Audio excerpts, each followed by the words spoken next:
Netanyahu जो हैं उन्होंने फिर दोबारा एक उन्होंने फेस द नेशन जो CBS का एक प्रोग्राम था, तो उस पे उन्होंने एक इंटरव्यू दिया और उस इंटरव्यू में उन्होंने ये पूरी जो है ये face the nation CBS news पे इनका इंटरव्यू का मैं स्क्रिप्ट देख रहा था अभी, ये इसमें तलू है और इन्होंने उसमें कहा कि जी जो मार्गरेट ब्रेनन जो वहाँ पे इंटरव्यू जो होस्ट प्रोग्राम की, उनके जवाब में फिर इन्होंने कहा कि मैं श्योर नहीं हूँ डील के बारे में, डील होती है, करीब हैं, हम नहीं हैं, अच्छा जी इंटेलिजेंस चीज़ मिले तो सवाल वो कुछ कर रही हैं, ये जवाब अच्छा I am not sure the exact duration, लेकिन मेरा ख्याल ये, उन्होंने कहा 6 हफ्ते की है ना, पूछा सवाल उसने कि 6 हफ्ते की चीज़ फायर है ना, आई एम नॉट श्योर, मैं काम कर रहा हूँ, हम ये करेंगे, लिबरेट करेंगे हॉस्टेज को, दाएँ बाएँ आगे पीछे टाँटू टाँटू करते, उसके बाद ये फिर उसने आगे और सवाल किया, उसने मैं स्पेसिफिकली पूछ रही हूँ कि डील कहाँ पे, इस जगह पे बताएं डील कहाँ है, 30 से 40 आप यरगमालियों को रिहा करवाने जा रहे हैं चंद 100 फलस्तीनी कैदियों के बदले, ये सवाल हुआ। उस गर्मा गर्मी इनका टेम्परमेंट लूज हो गया, आई डोंट थे, ये नहीं होता, सेंस नहीं होता, ये पब्लिक में बात नहीं करनी चाहिए। हाँ पब्लिक में बात नहीं करनी चाहिए, अच्छा हमास से स्टार्टेड आउट, ये डिमांड वो डिमांड फलाना, हम रफा में जाएंगे, वो एक दूसरे सियारे पे रहते हैं, ऐसे यहाँ तो गुस्से में आगे क्या गए they are in another planet, उनको नीचे आना पड़ेगा, दुनिया पे उतर के आना पड़ेगा हमसे बात करने के लिए, फलाना दिमाग ना आगे पीछे ये वो तो ये जो है, लेकिन उसमें वो लड़ाई हुई इसमें, वो कह रही है नॉर्दर्न गाजा में, फिर कहते हैं नहीं रफा में, अच्छा वो आगे जाओ, फिर रफा में जाऊँगा अभी भी, नॉर्थ ऑफ रफा, उन्होंने कहा अच्छा। तो ये रफ़ा में अभी भी, यानी रफ़ा वो इलाका है जहाँ पर बचे कुछ जो फ़लस्तीनी हैं, कोई 12-13 लाख, वो पूरा चूँकि गज़ा पट्टी ऊपर से नीचे तक जो है वो तबाह बर्बाद हो गई है, वहाँ पे इस कदर जाहिरियत हुई है कि वहाँ पे तो सारे लोग यहाँ पर आए हुए हैं, और ये इजिप्ट ने भी तय किया हुआ है, ये अमेरिका ने भी तय किया हुआ है, ये बात सब ने तय की हुई है कि भाई रफ़ा के ऊपर ऑपरेशन नहीं होगा, ठीक है। लेकिन बस ये एक होता है ना कि जाते जाते वो शमा टिमटिमा रही, और बड़ी खौफनाक सूरत हाल है। खौफनाक इनके लिए सूरत हाल ये है कि एक तो वो शहादतें तो हो गई अपनी जगह, लेकिन दूसरी बात ये है कि वो फ़लस्तीनी रियासत तलू हो रही है, और आज उसका पहला पहला बड़ा उसका जो आज हमारे सामने उसका एक उसका क्या कहना चाहिए कि एक उसका निशान उभरा है, वो ये है कि फ़लस्तीनी अथॉरिटी के वज़ीर आज़म जो हैं शातिया, उन्होंने अपनी तमाम काबीना के साथ अपने इस्तीफ़े पेश कर दिए सदर महमूद अब्बास को, और अपने यानी तमाम फ़लस्तीनी अथॉरिटी के तमाम वज़रा और वज़ीर आज़म एक थे ना पहले, जो इस्माइल हानिया 2005-6 में जीत गए थे, फिर वो दूसरे बने, तो एक वज़ीर आज़म भी होता है, एक सदर होता है, तो वज़ीर आज़म और काबीना सारी इस्तीफ़ा दे गई, और उन्होंने इस्तीफ़े में लिखा कि ये हम इस्तीफ़ा इसलिए दे रहे हैं कि आने वाले दिनों में तमाम फ़लस्तीनी जितने हैं, बहुत ज़बरदस्त ये हैं, वज़ीर आज़म भी बड़े ज़बरदस्त, और इन्होंने लेटर भी बड़ा अच्छा लिखा, इन्होंने कहा कि जी तमाम चूँकि फ़लस्तीनी आपस में मिल के एक मुत्तहिद होके चुनाव करेंगे अगली क़यादत का, इसलिए मैं, और सख्त अल्फाज है उन्होंने कि ये कत्लेआम जो कर रहा है इसराइल, जो यहाँ पे गज़ा में जो कुछ हो रहा है, और जो जेनोसाइड और ये वो पूरा इन्होंने इसराइल के जो जराइम है उसको उस ख़त में लिखा है, और साथ फिर फ़लस्तीनी अथॉरिटी की तमाम काबीना मुस्तफ़ी हो गई, अमलन फ़लस्तीनी अथॉरिटी ख़त्म हो गई, महमूद अब्बास मौजूद हैं अमलन। फ़लस्तीनी अथॉरिटी 1994 में बनी थी, 1993 में ओस्लो एकॉर्ड के नतीजे में ये फ़लस्तीनी अथॉरिटी बनी थी, और फ़लस्तीनी अथॉरिटी बनी थी, और उससे पहले पहली इंतिफादा ख़त्म हुई थी, यानी 86-87 से पहली इंतिफादा शुरू होके, तो ये फिर ये जब ओस्लो एकॉर्ड हुआ तो उस पर ही ख़त्म हुई थी पहली इंतिफादा, और नतीजा ये था, उसमें कहा यह गया था, अगर हम नक्शा बात पहले भी डिस्कस कर चुके हैं कि जो मगरबी किनारा ये और आर्जी इंतज़ाम था कि 5 साल के अंदर अंदर ये जो ABC कैटेगरीज हैं, यहाँ पे सारी फ़लस्तीनी अथॉरिटीज़ आ जाएंगी, इलेक्शंस होंगे, एक इंडिपेंडेंट, ये इस तरह करके बात हुई थी, लेकिन ये इन्होंने ये तबाह बर्बाद कर दिया, ठीक है ना। वो हम डिस्कस कर चुके हैं कि एक इलाके A थे, एक B था, एक C था, वो तमाम यहूदी आबादकार इधर A तक आ गए, कुछ भी नहीं छोड़ा फ़लस्तीनियों के पास। अब जनाब ये हुआ तो फ़लस्तीनी अथॉरिटी कोलैप्स हो गई थी, ख़ासतौर पे 2006 में तो बिल्कुल ही कोलैप्स हो गई थी, क्योंकि इलेक्शन हुआ, इस्माइल हनिया जीत गए। इस्माइल हनिया जीत गए तो फतह और उनका झगड़ा, उनकी लड़ाई हुई, वहाँ से गजा से निकाल दिया गया महमूद अब्बास को। और ये 10वीं स्लाइड पर देखें उस ज़माने, और महमूद अब्बास ने फिर बरतरफ कर दी, हुकूमत तोड़ दी। उस ज़माने में देखें ना अखबार तो बड़ी इंटरेस्टिंग है, पहले मैं दिखा चुका हूँ या डिस्कस कर चुका हूँ, लेकिन ये 2007 में इस तरह से हुआ था, अब्बास सैक्स अब्बास लेड गवर्नमेंट, और उसके बाद ये इस तरह से हुकूमत बरतरफ हुई। तो टेलीग्राफ देखें अगर 12वीं slide, Abbas declare state of emergency in Gaza, क्योंकि इस्माइल हनिया की हुकूमत आ गई थी, फिर उसके बाद ये मगरबी किनारे तक रहे, हमास उधर आ गई, बाकी जो है वो तारीख का हिस्सा है। तो ये अमली तौर पर जो है ये आप समझें कि फ़लस्तीनी अथॉरिटी के तमाम वज़रा ने आज काबीना ने इस्तीफ़ा दिया। अच्छा, अब जो महमूद अब्बास है उनके बारे में ये बात पहले भी मैं कर चुका हूँ कि महमूद अब्बास के बारे में जो सदर हैं उनके बारे में बाकायदा ये मैं कोई मतलब प्रॉपर उनके जो एक डॉक्यूमेंट्स रिलीज हुई जिसमें कहा गया कि महमूद अब्बास जो है वो केजीबी के एजेंट हैं,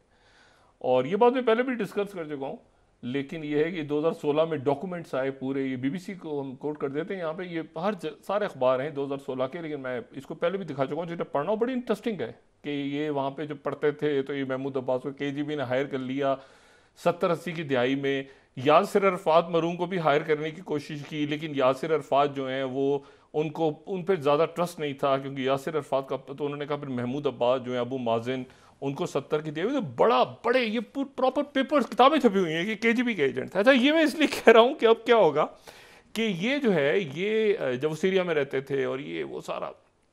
अच्छा उसके बाद जो है वो किताबें हुई हैं महमूद अब्बास अबू मोहसिन केजीबी के एजेंट थे। अच्छा, तो अब बात मैं इसलिए कह रहा हूँ कि अब एक तो कतर में मुज़ाकरात आगे बढ़े हैं, और कतर के जो अमीर हैं जिनका बड़ा मरकज़ी रोल है इसमें, अमीर कतर का भी, यानी मैं वज़ीर आज़म और वज़ीर ख़ारजा की बात, अमीर कतर, उनसे मुलाकात की है इस्माइल हानिया ने। ये डेविड बानिया वगैरह भी सारे इधर ही हैं, ये मुसाद के लोग भी इधर ही घूम रहे हैं, उधर ही घूम रहे हैं सारे, और ये बात बहुत आगे बढ़ गई है। यानी पहली जो शर्त थी वो पूरी कर दी फ़लस्तीनियों ने, फ़लस्तीनी अथॉरिटी ने, उनकी काबीना उन्होंने तोड़ दी अपनी, ठीक है, हुकूमत यानी फ़लस्तीनी अथॉरिटी। इलेक्शन तो ज़ाहिर है महमूद अब्बास को उन्होंने पेश किया और कहा कि हम ही चाहते हैं कि सारे फ़लस्तीनी मुत्तहिद होकर अगली अपनी क़यादत को चुने या नामज़द करें वक्ती तौर पे। ये बहुत बड़ा झटका नेतन्याहू के लिए। ये सारे के सारे लोग, यानी बात आगे बढ़ रही है, ठीक है, और तेज़ी से कोशिश हो रही है कि अगले चंद दिनों में इसका सीज़फायर हो, जंगबंदी हो, और जंगबंदी के बाद बाकी मामला देखे जाएंगे। और साथ ही कैदी रिहाओं, ये जो सवाल पूछा है ना जिसपे ये फुदके हैं नेतन्याहू कि जी कैदी रिहा होने जा रहे हैं और आप होस्टेज उठाएंगे, और फिर ये एक इंटरेस्टिंग चीज़ होने जा रही है बुध के रोज़, वो ये है कि हमास, इस्लामी जिहाद, फतह, सारे के सारे जो ग्रुप्स हैं वो मॉस्को जा रहे हैं, और रशिया उसमें एक इन सबको टेबल पे बिठाएंगे, प्रेसिडेंट पुतिन या जो भी रशियंस इनको टेबल पे बिठाएंगे एक साथ ही, आमने सामने बड़े अरसे बाद ही बैठेंगे ना सारे, वैसे तो मिल चुके हैं सारे फ़लस्तीनी आपस में, लेकिन जो प्रॉपर एक पिक्चर बनेगी अगली गवर्नमेंट की, वो रशिया में मॉस्को में बुध के दिन जो है इजलास हो रहा है सबका, हमास, इस्लामी जिहाद, फतह, ये सारे के सारे मॉस्को जा रहे हैं। आज इस जो वो थी आलमी अदालत इंसाफ, उसकी कार्रवाई ख़त्म हुई, आज आखिरी दिन था उसका, वो उसके बाद आर्गूमेंट्स वगैरह, ये भी वो जो कत्लेआम वाली है ना जो कि जनूबी अफ्रीका की है, वो है जो हेयरिंग चल रही थी, जो रोज़ पाकिस्तान का भी मौक़िफ़ आया था परसों 2 रोज़ पहले, पाकिस्तान का बड़ा वाज़ेह मौक़िफ़ था फ़लस्तीन के हवाले से, और उसके बाद जो है वो बाकी जो है वो भी सारे जो है वहाँ पे मुख्तलिफ ममालिक। लेकिन जो चाइना ने बात की है ना, चाइना ने जो बात की उसके ऊपर दुनिया ज़रा हिली हुई। आज OIC की तरफ से कहा गया 2 रियासती हल और ये वो, लेकिन चाइना ने जो बात की है ना वो एक ऐसी बात है जिसने ज़रा दुनिया को थोड़ा सा एक प्रॉपर झटका दे दिया है। चाइना का मौक़िफ़ इस आलमी अदालत इंसाफ में अजब मौक़िफ़ था, और ये मैं यहाँ पे कोट कर रहा हूँ अल जज़ीरा को भी, और फिर मुत्तहिदा अरब अमारात का जो अखबार है नेशनल, बड़ा अखबार उनका, 18वीं और 19वीं स्लाइड कोट कर रहा हूँ। ये चाइना ने जो स्टांस लिया है ना, चाइना कहता है कि फ़लस्तीनियों को मुसल्लह जद्दोजहद का हक है, पीसफुल नहीं, मुसल्ला जद्दोजहद का हक है उनको, आर्म रेजिस्टेंस, ठीक है। और उसके बाद अगर 19 स्लाइड हम देखें तो नेशनल जो अखबार है मुत्तहिदा अरब अमारात का, China tells ICJ the Palestinians have a right to arm struggle. अब देखें, मैंने बहुत पहले बात की थी ना कि बिल्कुल क्लैरिटी के साथ चाइना और रशिया और यूरोप बहुत बड़ा है। अच्छा, अमेरिका में क्या हुआ है? आप कह रहे हैं अमेरिका उधर नहीं, अमेरिका नहीं, इंतजामिया ऊपर जो बैठे होते हैं ना, जिनको जरूरत है, इसराइली लॉबी फलाना डिमाकन आगे पीछे। अमेरिकन ने फ़लस्तीनियों के लिए क्या किया है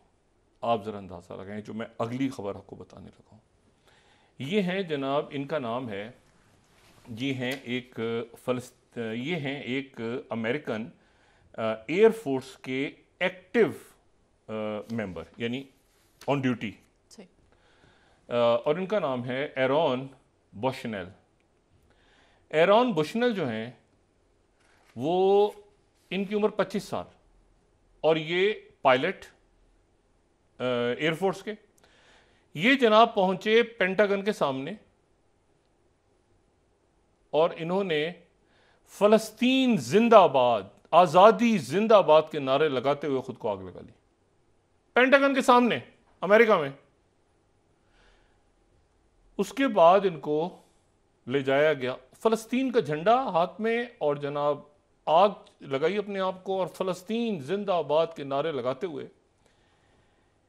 शदीद जख्मी हुए, और उसके बाद इनको अस्पताल ले जाया गया, वहां इनका इंतकाल हो गया। ये वाशिंगटन DC की बात हो रही, पेंटागन की बात हो रही है। ये मैं किसी मतलब पेंटागन के सामने ऑन सर्वे जी। अच्छा, अब इसको आप जरा ये देखें, ये न्यूज़ वीक क्या कह रहा है। ये देखिए, मैं आपसे जो बात कह रहा हूँ ना, कि इसमें सिर्फ ये नहीं है कि मुसलमान खड़ा हुआ है, ये इसमें जो है सिर्फ चाइना खड़ा हुआ है, या इसमें अरब मुल्क, मुसलमान मुल्क। न्यूज़ वीक जो 22वीं स्लाइड आप देखें, Newsweek, Aaron Bushnell video जो उसकी आई सामने, shows him say free Palestine before self immolation. खुद को आग लगाने से पहले ये साहब जो हैं ये वहां पे, और Time magazine 24th, US air force member dies after setting self on fire outside Israeli embassy, sorry not Pentagon, माजरत पेंटागन नहीं, इजरायली एम्बेसी के सामने। मैं वो जो पहले पेंटागन कह गया था, मैं उसके लिए माजरत चाहता हूँ। पेंटागन ने ऐलान किया है कि इनकी डेथ हुई है, पेंटागन की तरफ से एलामिया आया है कि इनकी डेथ हो गई है, लेकिन इन्होंने जो आग लगाई वो इसराइली सफारत खाने के सामने लगाई, वाशिंगटन में। अब आप मुझे बताएं कि वाशिंगटन में इसराइली सफारत खाने के सामने जाके एक अमेरिकन एयरफोर्स का नौजवान फ़लस्तीन के हक में नारे लगाता हुआ, ये आपका ख्याल है कि इनकी सबकी कुर्बानियाँ रह जाएंगी पीछे? नहीं, लिखी जाएंगी। जब ये कहानी आगे चलेगी, इसमें सिर्फ फ़लस्तीनियों का नाम नहीं आएगा, इसमें सिर्फ मुसलमानों का नाम नहीं आएगा, इसमें और बहुत दुनिया है।